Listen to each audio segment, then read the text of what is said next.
I want you to start paying attention to the sex that's offered to the men in our community. Day in, day out.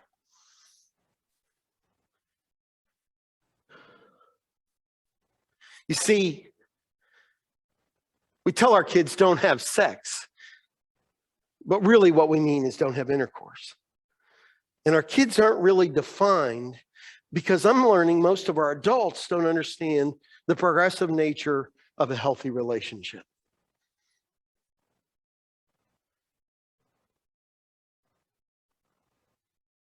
And we sure don't understand our sexuality.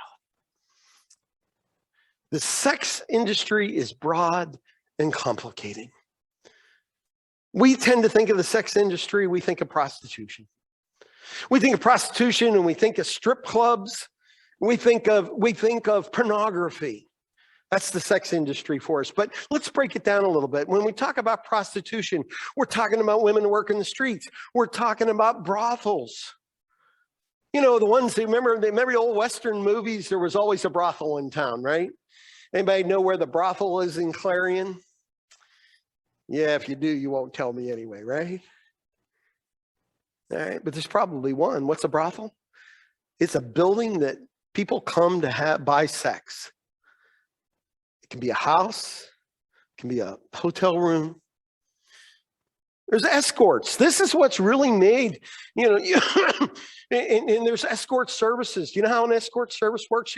You phone up, and here's what makes it so hard to convict. You phone up the agency, and for $100, you can have a girl come to you and dance for you. Okay, you're staying in a hotel room, and you look up an escort service, and you pick out a girl. And on the board, you call and you say, I want a 5'3" redhead. She's got to have big boobs. And you describe exactly what you want, right? They've got a board up on there that describes all those girls. And they look up there and say, okay, this one will fit their need. This will fit this is what they want. And they send that customer. And for $100, she'll go and she'll dance for you. And then she negotiates a price for other services. That's prostitution. And why is she doing it? I read the book of one girl that ended up in the pornography industry by a guy convincing her he knew people in Los Angeles, took her from Sacramento down to Los Angeles. And when they pulled into Los Angeles, he pulled into an escort service and said to her, you'll go in here and you're not going anywhere until you earn the money to pay for this trip down here. And that was her entry. Because the next day he took her to a movie and they made a movie with her. Online. Strip clubs. We think of a strip club, we think of a stage, right? Yeah, stage, sure, it's a stage, but there's also table dances or private booths. There is private rooms that you can go into. You can go back and you can be with this girl in private. You can watch them shower. Pornography. We know about photos, we know about videos or movies. We don't think about the phone sex industry, people that call and have phone sex. We don't like to talk about that in the written word. Now here, I'm going to upset the ladies. How many of you, men and women included, like to watch the Hallmark channel? Hallmark movie channel. Anybody want to? No? I have never been in a room with more than one woman. Well, I watch it all the time. My wife watches, it's always a surprise ending, right? 742 of those I've probably seen in my lifetime. And I'll say to my wife, each one starts, I wonder what's going to happen this time. Do you know what I call the Hallmark movie channel? Hallmark porn channel. Because that's what it is. It creates what's important to you in a relationship. And it builds an expectation of that being met. It's just like what's visual for men. But we don't like to talk about that. What do I know about men? I live near a place where they built a gentleman's club. What you think about a gentleman's club, right? The gentleman's club that they built, because they got thrown out of the big city they were in because of the extracurricular activities, it, of course, had a stage. And, you know, a stage in a strip club has what? Poles, right? That's what those two little dots stand for. and you can go there and you can watch girls dance on the stage. And of course, they wear little or no clothing as you watch them. But it was interesting. Matter of fact, last night I went out on their website. I wondered what else went on. Now, here's one of the things in my study of human trafficking that I learned about strip clubs, because it's a way that often girls are introduced into the trafficked world. And we heard that in the two stories. I don't know whether you caught that, but both of those girls, Brittany, what did she do? Went to a strip club, right? And it kind of both of them, when they start telling the story, you think, well, they were there to see what's going on. And then they said, well, he wouldn't let me leave until I finished my shift. In other words, I was dancing. All right, and I could tell you dozens of stories of girls that were brought to a strip club and convinced to dance. And let me tell you, there's girls that, you may find this, I found it interesting. I read a book by a stripper, made a lifelong career out of being a stripper. And at the end of the book, she was talking about women in their 40s and 50s that were still working in the strip club. Think about that. One had been there for 30 years. But you know what I learned? It's a lesson men and women ought to all know. What those women learn very quickly is that they have a tremendous amount of power over the men in front of them. And see, what we ought to be teaching in our churches is that you can have that kind of power over one man that's yours. But let me tell you, if you don't, somebody else will offer it. And it creates an industry called the sex industry. Because in that club, here was an interesting 19-year-old girl is introduced and told that she needs to be a stripper to pay off her debt. She's got a debt. Here, here's the way you can make this money back quick. Takes her into a club, and they sell alcohol there. So the guy looks at her and says, how old are you, honey? Because my girls wait tables. And she said, well, I'm 19. He said, no, can't work here. Now, this was a club that the girls stripped down to a G-string and pasties, right? She's only 19, but they serve alcohol, and you have to be 21 to work in this club. And he said, oh, that's okay, but you know, the club down the street's a BYOB, a bring your own bottle. You can go down there and work. Now, here's the interesting thing. She can work in the fully nude club down the street at 19 that you can't work in, based on the level of ease of consumption of alcohol.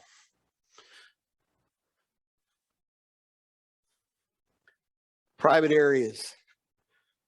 That gentleman's club I'm talking about, they have a bed in one of the private rooms. And they actually show a video of a guy laying on the bed and a scantily clad woman gyrating on top of him.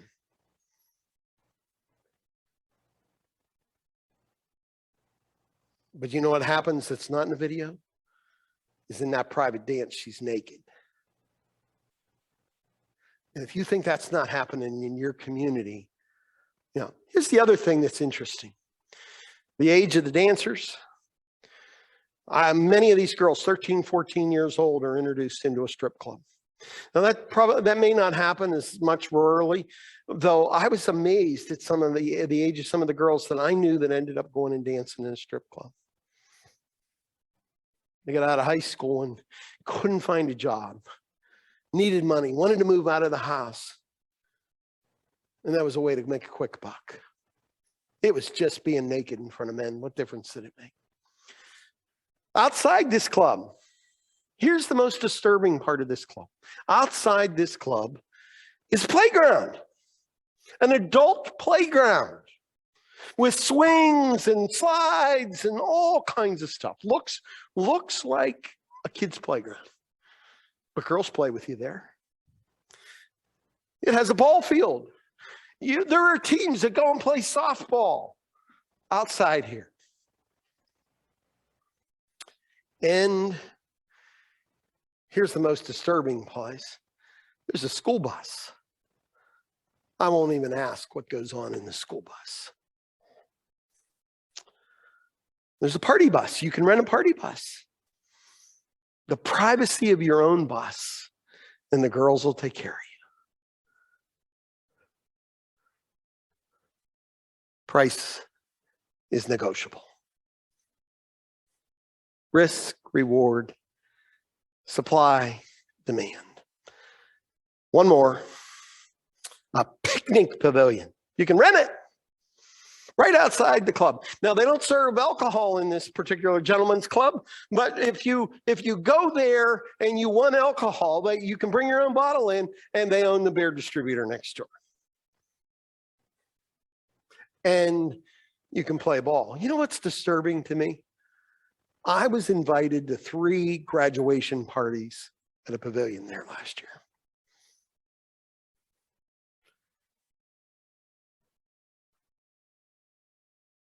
I want you to think about that. Nothing would surprise me. Nothing would surprise me. Nothing would surprise me.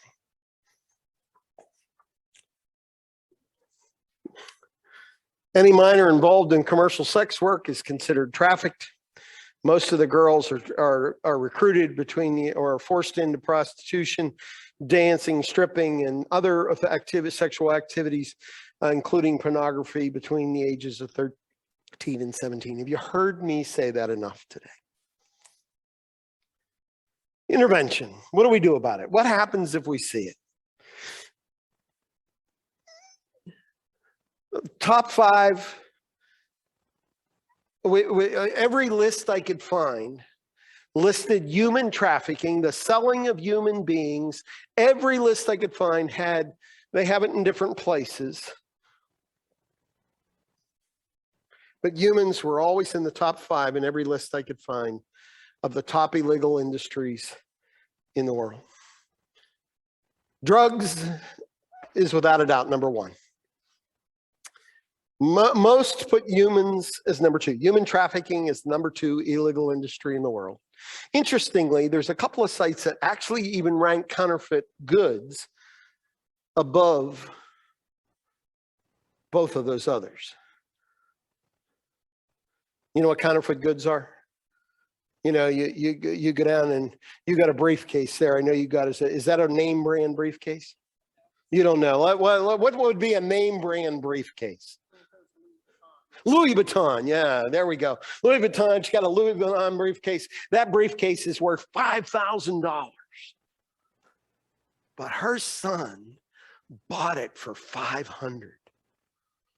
Now, it was made by traffic victims in Rwanda, and it's not a Louis Vuitton. But it says it is. So you buy it. And trust me, I'm not suggesting that's what Cinnamon's son did. Logs and fuel.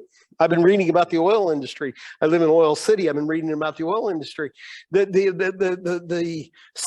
illegal selling of fuel around the world is amazing, including logs. Now let's talk just about a minute. I was in a meeting on human trafficking with one of the people from the state attorney general's office, and he was talking about organized crime and it moving away from the drug industry. And I just wanted, and he told us why, and I thought this was really interesting. So I want you to think about the drug industry. Now, some of us, when we think about the drug industry, we think about bottles like this, right? All right, these are empty prescription bottles that I have. These are drugs that I take. None of these particular ones are narcotics. But one of the ways that we get addicted is by prescription drugs. And don't kid yourself. Happens every day. And if you get the drug, now I am pleased to say that they no longer do this. I used to go, I remember one time I got a tooth pulled. He said, I'm gonna give you something for pain. He gave me 50 tablets. I took one. All right, now I'm deathly afraid of being addicted to anything. So if I can take Tylenol, I don't even like to take Tylenol, so I'm weird. But if I wanted to, I could have taken 49 of those and sold them on the street for 10 bucks a pop. And if they're oxycodone, then probably get 25 or 30 bucks a pop for them. I don't know what the price of drugs is. But here's why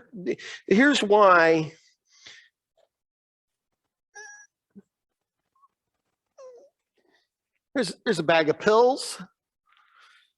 Those could be for sale. But here's my favorite. What is this?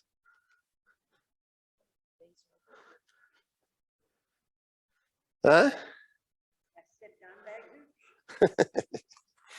Yeah, it's parsley, because I knew one of you'd turn me in and I'd get busted on the way home. I just hope I don't get a traffic stop on the way home and they open my briefcase because I got too bad. Let me be honest with you, just to prove it, I put the parsley in here in case one of you decided to be funny. All right, but the organized crime was making their money on drugs, on selling pills and selling all these drugs, right? They're getting out of the drug business. You know what they're getting into? Human beings. And why? If I'm riding home today and I have 2 or 3 or 5 bags of marijuana in my car, and a state trooper pulls me over, he has the discretion to charge me with possession with intent to deliver, a felony in the state of Pennsylvania. Here's what I just learned this week in the study for this. In the state of Pennsylvania, it's completely, there is no scale to say you have to have 5 ounces of, here's 2 ounces of parsley, right? It would be about equivalent if these were bags of marijuana. There's an ounce in each one. So if I had half a dozen of these and trooper said, oh, you're not going to smoke all that yourself, I'm going to charge you with possession to intent to deliver. And he can do that.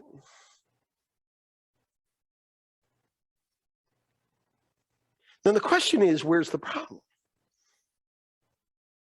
Is it with the police officer who's doing his job and really looks good if he busts somebody on a bigger violation, brings in more money for the coffers in the state? There's all kinds of things involved in that.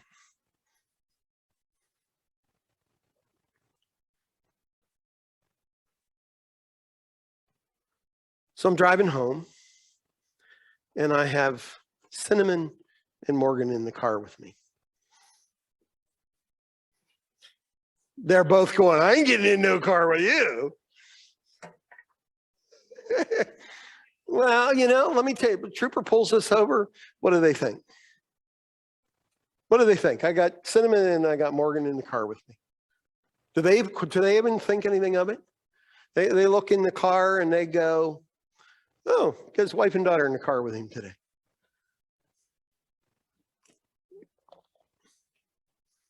What he doesn't know is I forced them to go with me. And I said, if you say a word to them, you're dead. And they know I mean it.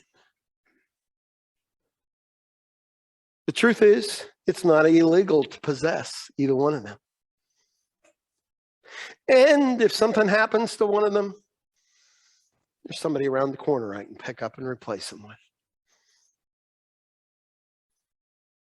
You should think about that. I want you to think about that. There's somebody that I can replace them with. There's someplace that I can go. Human beings are profitable at a low risk. Possession is not illegal. This is my list, by the way. A trafficked person is often illegal. And the trafficked person is often involved in illegal activity. So the trafficker picks up, takes these two girls into town and says, okay, here's I'm gonna drop you off on this street down here, and you are gonna sell yourself, and don't come back to the car until you have $800 and that you're ready to hand me.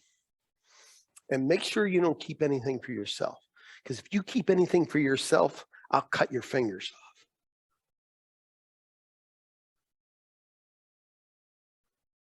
What are you going to do? Especially if you have nowhere else to go. Who's doing the illegal activity? The girls that they take. Oftentimes, the illegal activity is not done in the presence of the trafficker, the pimp. We got that image of the pimp kind of watching over his girls. He's got, they call him a bottom bitch. That's what they call him. And their job is to keep control of those girls. They're the manager. They make sure that they stay in line. Do what they want. Remember when I told the story about stopping at the restaurant, and I seen if you were paying attention, I said, well, I saw a woman in there with 3 other girls, and she was controlling everything they were doing. That would have made me suspicious today. Prosecution is extremely difficult.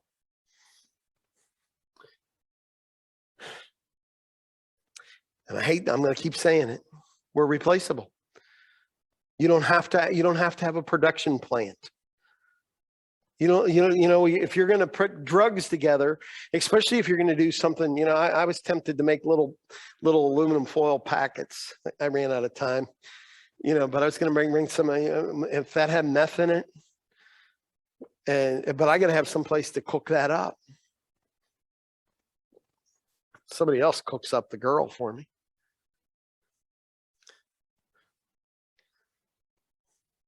And yes, we're replaceable.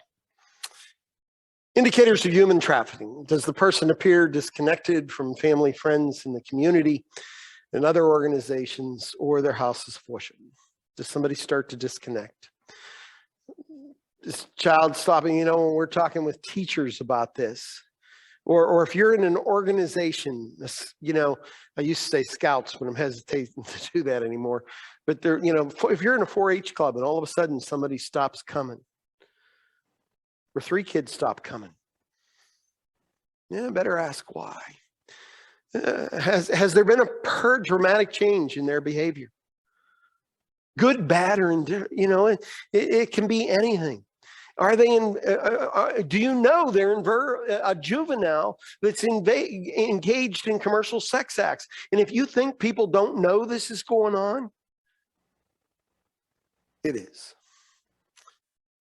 Is that person disoriented, confused, showing signs of mental stress? Can you imagine being Teresa, the girl that 3, 4, 5 nights a week was getting a call to say, meet me outside at 1 o'clock?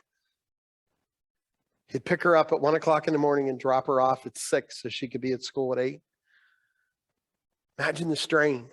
If you don't do what I tell you and service these men I'm sending you to, I'm going to kill your little brother. Does the person have bruises, places of their body? Are they fearful, timid, or submissive?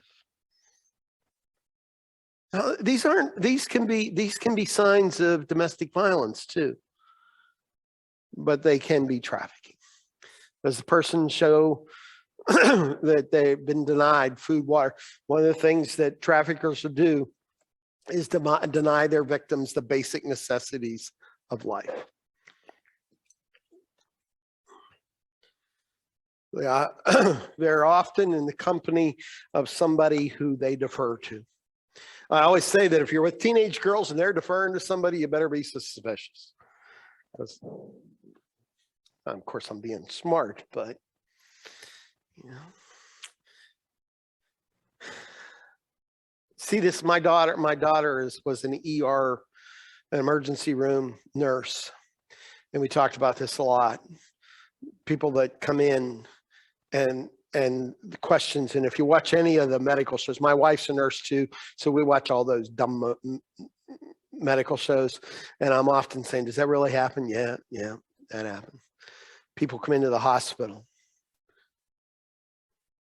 and a man answers or a woman answers all the questions, doesn't leave you the answer. Are they living under terrible conditions? Do they lack personal possessions? What is it about all of this stuff makes them vulnerable? Is there something that restricts their freedom of movement? Or do they feel persecuted by their employer? Pastors don't count, by the way. Do they owe money to their employer, their pimp, or their contractor, their recruiter, that they can never pay back? Now, let me tell you, some of these things, to find this out, you're going to have to spend time and attention with. You're going to have to build a relationship with these people because you're going to have to build trust. But you start putting these pieces together, you may be looking into trafficking.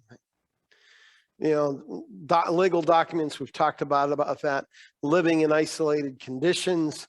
There was a group of kids, boys, that were being trafficked to work in the fruit farms out west.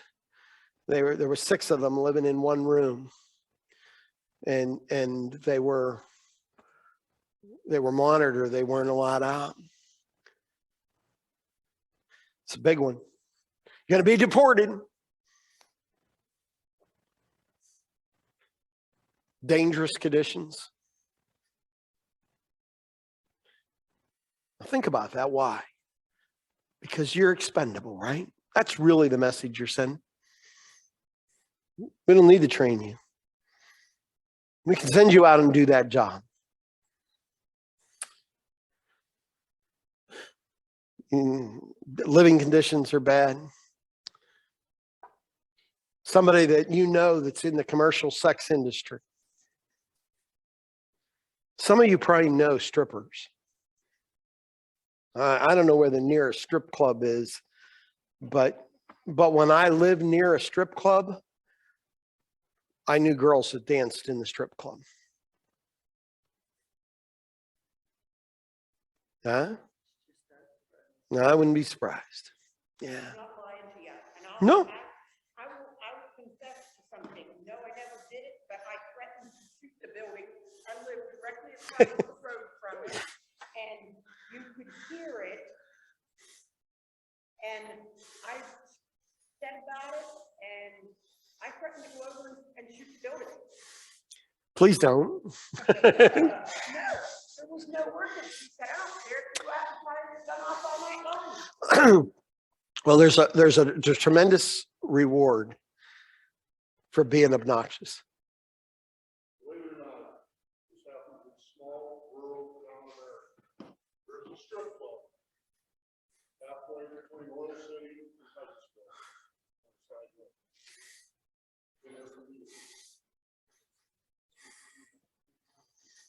This one sits out on 66. Yeah.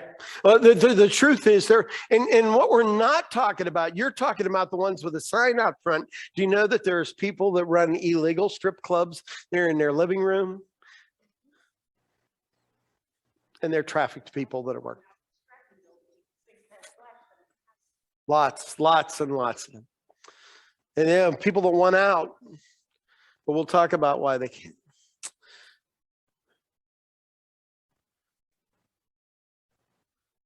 Sex trafficking, is they have a pimp or a manager? Do they, working in strip clubs, massage parlors, all these kinds of places that are illicit sex businesses. Oftentimes if they're being trafficked, again, they have somebody controlling them. What do we do if we see somebody being trafficked? I threw this together myself. The first thing is to observe. Become observant. If you see it, gather info and notify the correct authorities. Unless you're trained to am I right, Morgan? Unless you're trained, don't try to interfere. Because you will put not only yourself in danger, but those that you would like to rescue. Now, I would suggest that your first thing is stay safe. Call 911. Let me warn you, there's a lot of 911 operators that are not properly trained to handle that. You can call the national hotline, but I will tell you, don't expect a quick response. I've heard, I had one person tell me it took them 40 minutes to get somebody on the phone. There's been lots of conversation, at least in Erie and Crawford County, about training 211 operators. Do you know about 211, by the way? Does everybody know what 211 is? Does anybody know what 211 is? Yeah, the social workers. You can call 211 like you call 911, and they'll tell you about social services in your community. All right, so one of the things that the Crawford and Erie County have been trying to get those people that answer the phone, because they actually answer the phone, trained to handle it. Gather information. If you can do this stuff safely, I would suggest photos, video, something to gather that can be helpful. And let me tell you, if this is happening in your neighborhood, this is a great way to get rid of crime in your neighborhood. I lived on the main street of River Falls at one point. When I moved in, the neighbors were complaining about all the crime that happened. Hey, do you know, I worked at the business next door. Do you know there's drug deals going down behind your business? And I said, not anymore, there won't be. So I went down every night and looked. If the drug dealer was there, I said, I already called the police. They're on their way. This is my neighborhood now. It took me about a week, but I got rid of those. And then they put a park bench in front of my house. I'm on the main street, right? They put a park bench in front of my house, and there's a Wendy's across the road, so they put a park bench over there. Guess what's going on in front of my house? Drug dealing, right? Drug dealer pulls up, got a Youngstown license plate on his car, and I'm watching him hand out drugs across the road. So here's what I did. I don't necessarily recommend this, and I was a lot younger then. I went out with my camera and took pictures of his car and stood there. And he goes, hey, what are you doing, man? That's my car. Yeah, I know it's your car. I'm taking a picture of all your customers and you. And I'm going to continue to do it as long as you continue to do business in front of my house. What are you talking about? That's what he was doing. He was doing business. You see, if you see trafficking, gather information. Make notes, description, license plate numbers, direction they're traveling. And part of what happens is this national hotline and you can do it online as well. You can if you do your reports, when you do that, they gather information that they then use. Word of caution, and I already gave you those. I'll just say, when I was teaching disaster response, this was something I always said: don't promise what you can't deliver, and deliver what you promise. You can expect when you try to reach out to somebody that's being trafficked to be rejected.